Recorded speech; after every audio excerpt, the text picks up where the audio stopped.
അന്തരിച്ച nationalist Congress party നേതാവ് അജിത് പവാറിന്റെ ഭാര്യ സുനേത്ര പവാർ മഹാരാഷ്ട്രയിലെ ആദ്യ വനിതാ ഉപമുഖ്യമന്ത്രിയാകാൻ ഒരുങ്ങുന്നു. പവാറിന് പകരക്കാരനായി പുതിയ നേതാവിനെ തിരഞ്ഞെടുക്കുന്നതിനായി നിയമസഭാ പാർട്ടി യോഗം ചേരാൻ എൻസിപി പദ്ധതിയിടുന്നു.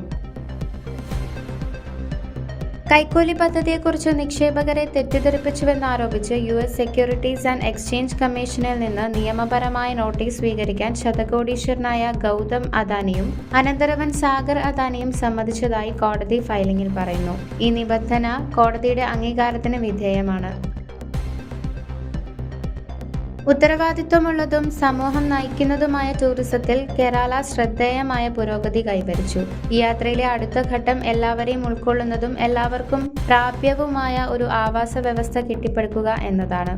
കേരള ടൂറിസം ദ ഹിന്ദു ഗ്രൂപ്പുമായി സഹകരിച്ച് സംഘടിപ്പിക്കുന്ന കേരള ഫോർ ഓൾ കോൺക്ലേവ് സംസ്ഥാനത്തിന് ഉൾക്കാഴ്ചകളും ആഗോള കാഴ്ചപ്പാടുകളും നൽകുന്നതിനായി രൂപകൽപ്പന ചെയ്തിരിക്കുന്നു. പ്രസിഡന്റ് ഡൊണാൾഡ് ട്രംപിന്റെ ഭരണകൂടം സെപ്റ്റംബർ 30 വരെ ഏകദേശം 65,000 H-2B സീസണൽ ഗസ്റ്റ് വർക്കർ വിസകൾ കൂടി നൽകുമെന്ന് ഫെഡറൽ രജിസ്റ്റർ നോട്ടീസിൽ പറയുന്നു. US തൊഴിലാളികളുടെ അഭാവം മൂലം കടുത്ത സാമ്പത്തിക ബുദ്ധിമുട്ടുകൾ നേരിടുന്ന തൊഴിലുടമകൾക്ക് വിസകൾ ലഭ്യമാകുമെന്നും പറയുന്നു.